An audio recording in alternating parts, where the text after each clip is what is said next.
Bien-aimés dans le Seigneur, laisse que mon Dieu puisse vous bénir.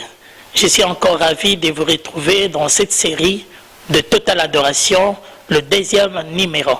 J'aimerais assez que vous puissiez le savoir, parce que c'est ainsi qu'à chaque moment que nous parlons de ce thème sur l'adoration, notre intention a toujours été celui de vous équiper afin que votre adoration puisse être parfaite. Alors aujourd'hui, nous allons parler de l'adoration d'Adam et de l'adoration d'Ève. Vous savez, quand vous lisez le livre de Genèse, chapitre 3e, la Bible nous montre comment Ève a été tentée par le serpent, qui était en réalité le diable. Le diable lui dit, est-ce qu'il est vraiment dit, est-ce que le Seigneur vous a réellement dit que vous ne mangerez pas de tous les arbres du jardin? La femme lui répondit, le Seigneur nous a permis de manger tous les arbres du jardin, sauf celui qui est au milieu. Le diable lui dit, écoute, en réalité Dieu le sait. Il sait que si vous mangez l'arbre qui est au milieu, pas seulement vous mourrez, non, d'ailleurs vous ne mourrez pas, vous deviendrez comme lui. Or, c'est que la femme ignorait qu'elle était déjà créée à l'image et à la ressemblance de Dieu. Et que quand le diable lui dit, vous deviendrez comme Dieu, donc en réalité, Ève était déjà à l'image de Dieu. Et elle a été évidemment trompée par les diables parce qu'elle manquait la connaissance. L'adoration d'Ève, c'est l'adoration de personnes qui n'ont pas la connaissance. Dieu veut que quand nous l'adorons, que nous puissions l'adorer avec connaissance. Regarde Ève, elle ne connaissait pas qu'elle était déjà à l'image de Dieu. Parce que quand il a été dit, créons l'homme à notre image et à notre ressemblance, cela a été dit dans les ciels. Et Ève ne le savait pas qu'elle était déjà à l'image de Dieu. Comme conséquence, elle a voulu manger le fruit pour ressembler à Dieu au moment où elle était déjà comme Dieu. C'est-à-dire qu'elle est allée faire le contraire de ce qu'elle devait normalement faire. Alors j'aimerais dire à quelqu'un qu'Ève a manqué la connaissance. Aujourd'hui, bien souvent, dans nos églises, on nous parle de l'adoration. Aujourd'hui, c'est généralisé partout, on nous enseigne sur l'adoration, mais on ne dit pas de mots sur la connaissance. Parce que dès lors qu'une personne veut adorer, parce qu'adorer, c'est obéir à la parole de Dieu. Je vais vous donner un exemple. Abraham a dit à ses deux serviteurs, restez ici, moi et le fils, nous montons sur la montagne pour adorer. Il n'y avait pas de tambour, il n'y avait pas de guitare, il n'y avait pas de chant. De quelle adoration Abraham parle? Ok, c'est là la naissance ou la primauté même de l'adoration. Parce qu'Abraham n'avait pas chanté. L'adoration, c'est quoi? C'est faire la volonté de Dieu. Ok, la volonté de Dieu a été déjà annoncée depuis le jardin d'Éden. C'est qu'Ève était en train d'adorer. Parce qu'adorer, c'est faire la volonté de Dieu. Mais elle a fait une adoration sans connaissance. Comme conséquence, le diable l'a dribblé, l'a mené dans sa volonté à lui. J'aimerais dire à un enfant de Dieu, ne néglige pas la lecture de la Bible, ne néglige pas l'enseignement. Parce que dans la lecture de la Bible, dans l'enseignement, cela nous donne des paroles, cela nous donne des points, cela nous donne des éléments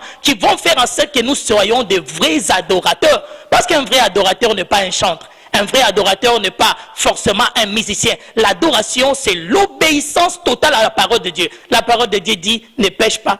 La parole de Dieu dit, ne te prostitue pas. La parole de Dieu dit, ne tire pas. À chaque moment que l'homme est en train d'obéir à la parole de Dieu, il est en train d'adorer. L'adoration n'est pas une chanson. Quand l'adoration devient une chanson, là c'est l'expression d'adoration. On exprime l'adoration. Mais l'adoration, on ne doit pas s'arrêter seulement à l'exprimer, on doit le vivre. Là c'est la vie d'adoration. Alors, Ève a péché dans la vie d'adoration, tout simplement parce qu'Ève avait manqué la connaissance. Bon nombre de gens se disent aujourd'hui des adorateurs, mais ils refusent d'apprendre les Écritures, ils refusent de lire la Bible, ils négligent la prédication, ils négligent les enseignements. Comment tu vas bien adorer au moment où tu n'as pas la connaissance? Une personne qui adore avec connaissance. Un jour, je disais à un homme de Dieu, je peux adorer mon Seigneur, je me lève le matin, je vais balayer l'église, c'est l'adoration. Je peux me réveiller un matin, je pars enseigner, chercher mes frères et sœurs qui ne sont pas venus à l'église, je suis en train d'adorer. Si nous avons la connaissance, nous allons donner au Seigneur une bonne adoration. Et d'ailleurs, moi je dis,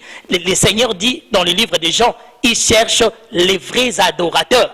Ok, les vrais adorateurs sont les adorateurs qui ont la connaissance de Dieu, la connaissance de sa parole. On ne peut jamais exclure l'adoration et l'apprentissage, l'adoration et la connaissance de la parole. Voilà pourquoi je t'invite à faire de la Bible ton premier ami. Lire la Bible, sonde l'écriture. Tu verras que l'adoration n'est pas seulement se prosterner, l'adoration n'est pas seulement donner l'offrande, l'adoration est encore une vie. Ta vie doit être donnée au Seigneur du matin au soir. L'adoration véritable ne s'arrête pas. L'expression peut s'arrêter. Je peux exprimer mon adoration durant 1 heure, 2 heures, durant 30 minutes. Mais ce que les Seigneurs cherchent, les vrais adorateurs, ne sont pas ceux qui sont liés à l'expression. Mais les vrais adorateurs sont ceux qui sont liés à la vie d'adoration. Ma vie est une adoration. Ma vie est une offrande pour Dieu le Père. Voilà pourquoi je t'invite à passer toute ta journée, toute ta vie dans l'obéissance de la parole de Dieu. La sainteté, c'est l'adoration. Bon nombre de personnes négligent la sainteté. La crainte de Dieu, c'est l'adoration véritable qui dit, attends, je ne t'envoie pas à faire, acheter des milliers de CD d'adoration, je ne te l'interdis pas aussi. Mais je veux que ta vie d'abord devienne une vie d'adoration, une vie d'obéissance à la parole de Dieu. Là, un chrétien, un enfant de Dieu, c'est celui d'abord qui fait la volonté de Dieu. Il est dit dans la parole, et ce qui est dit dans la parole, je dois le mettre en pratique. En le mettant en pratique, je suis en train d'adorer mon Dieu.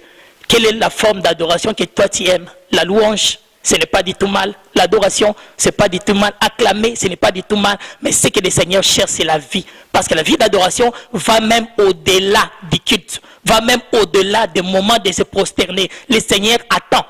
Où va cette génération? Où va les enfants de Dieu aujourd'hui? On est là à l'église en train d'adorer, mais quand nous sortons chez nous à la maison, nous faisons autre chose. Ok, le Seigneur veut que notre sainteté, notre vie d'obéissance soit parfaite et totale. Notre adoration ne doit pas être un seul moment que nous allons nous prosterner ou nous allons élever nos mains pour chanter ou pour louer. Dieu nous attend dans une adoration totale. Je marche en adorant, je mange en adorant, je dors en adorant. Tout simplement, j'ai fait la volonté de Dieu. Une génération qui oublie la connaissance, une génération qui oublie la sainteté est une génération condamnée déjà à disparaître. Alors, toute l'adoration, ce sont des moments où l'homme a compris que mon Seigneur mérite mon obéissance. Je suis en train de l'adorer par des gestes, je suis en train de l'adorer par des mots, ma vie toute la journée, même quand je marche dans mes pensées, je chasse les mauvaises pensées, je chasse le péché tout autour de moi, je fais une sainteté. La véritable adoration de cet âge, l'âge de la Odyssée, c'est la sainteté. C'est la seule adoration qu'on ne peut pas